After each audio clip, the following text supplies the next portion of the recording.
Bismillah. Assalamualaikum warahmatullahi wabarakatuh. Sobahul khair. Kaifa halukuna? Anak-anak soleha, untuk kegiatan hari ini kita akan mendengarkan cerita bermanfaat ya. Judulnya Kisah Pemilik Dua Kebun yang Sombong. Nah, silakan Ananda bisa disimak ya.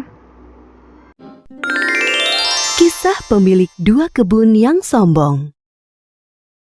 Kisah ini disebutkan di Al-Quran, surat Al-Kahfi ayat 32 hingga ayat 44. Kisah ini menceritakan tentang pemilik kebun yang dibutakan oleh kenikmatan dunia sampai mengingkari hari kiamat.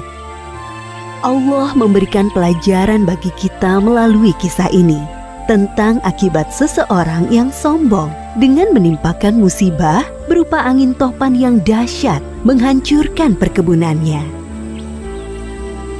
Pada suatu masa, ada dua orang laki-laki yang bersahabat sejak kecil. Walaupun bersahabat, keduanya memiliki kehidupan yang berbeda. Salah satu dari mereka adalah pemilik perkebunan atau si kaya, dan satunya lagi hanya laki-laki biasa atau si miskin. Sayangnya, si kaya ini memiliki sifat yang sombong. Kesombongan si kaya disebabkan karena ia memiliki dua kebun anggur yang sangat luas. Masing-masing kebun anggurnya dikelilingi pohon kurma yang lebat.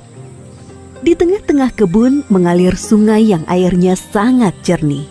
Sungguh indah sekali penampakan kebun itu, membuat mata seakan tak ingin lepas memandangnya. Wahai saudaraku, lihatlah kebunku yang luas ini. Pohon anggurnya tidak pernah berhenti berbuah dan sangat enak rasanya saat dimakan. Apalagi pohon-pohon kurma yang selalu tumbuh lebat setiap hari, membuatku sangat bahagia. Benar saudaraku, kebunmu sangat luas dan setiap panen hasilnya selalu melimpah. Aku sangat yakin kebunku tidak akan pernah berhenti berbuah. Sekarang aku benar-benar telah menjadi orang yang paling kaya.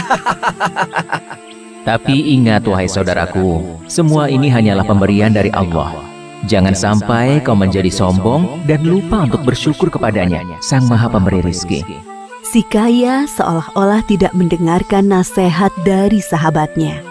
Ia lebih fokus memperhatikan perkebunannya dengan perasaan sombong dan bahagia.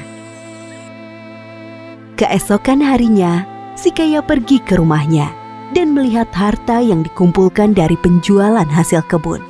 Ia pun berniat untuk mengumpulkan harta lebih banyak lagi. Kalau setiap minggu hasil panenku selalu bagus, aku yakin pasti hartaku tidak akan habis sampai berpuluh-puluh tahun lamanya. Setiap hari kebun anggur si kaya selalu tumbuh dengan baik dan subur. Hal itulah yang menjadikannya semakin bertambah kaya. Tidak ada sedikit pun niat untuk menyedekahkan harta kepada orang yang membutuhkan. Seiring dengan bertambah harta, bertambah pula kesombongannya. Suatu ketika, si miskin datang berkunjung untuk menasehatinya dengan bahasa yang halus.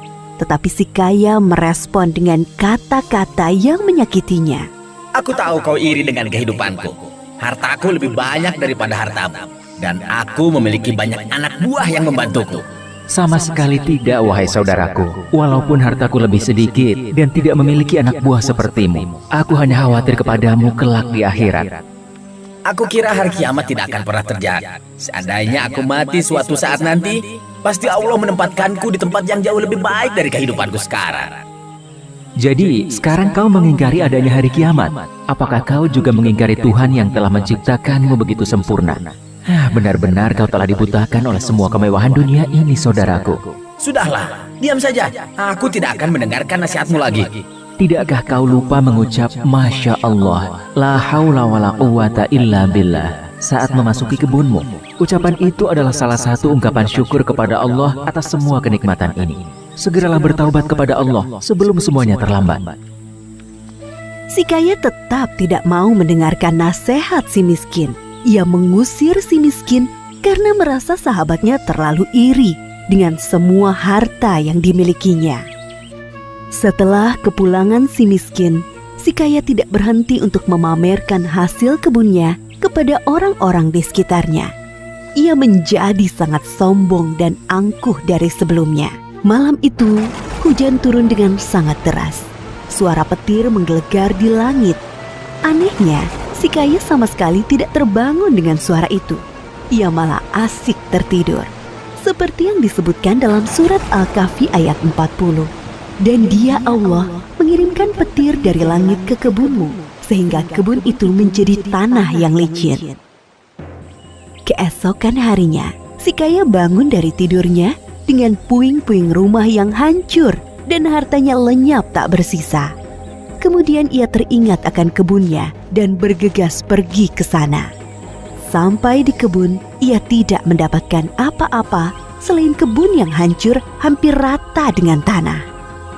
Si kaya mulai menyesali kesombongannya selama ini. Ya Allah, kenapa semua ini bisa terjadi? Sekiranya dari dulu aku tidak pernah mengingkari nikmat-Mu dan mendengarkan nasihat sahabatku, pasti Engkau tidak akan menimpakan musibah ini. Sungguh hamba menyesal atas apa yang telah hamba perbuat, ya Allah. Penyesalan itu sudah tidak berguna. Semuanya sudah terlambat. Seperti yang disebutkan dalam surat Al-Kahfi ayat 43. Dan tidak ada lagi baginya segolongan pun yang dapat menolongnya selain Allah, dan dia pun tidak dapat membela dirinya. Demikian akhir dari kisah pemilik kebun yang sombong. Beberapa hikmah dari kisah ini diantaranya, pertama, jangan lupa untuk mengucap Masya Allah, la haula wa la quwata illa billah. Tidak ada usaha, kekuatan, dan upaya selain dengan kehendak Allah, agar senantiasa bersyukur dan tidak sombong atas nikmat yang kita peroleh. Akibat dari sikap sombong ini dapat membuat kita lupa akan keimanan kita kepada Allah, seperti tidak mempercayai datangnya hari kiamat. Kedua, jangan berpura-pura tidak mendengar atau marah saat diberi nasihat yang baik. Bisa jadi nasihat itu merupakan teguran dari Allah melalui lisan orang lain. Ketiga, kehidupan di dunia ini hanya sementara. Jadi, jangan sampai kita dibutakan oleh kemewahan dunia.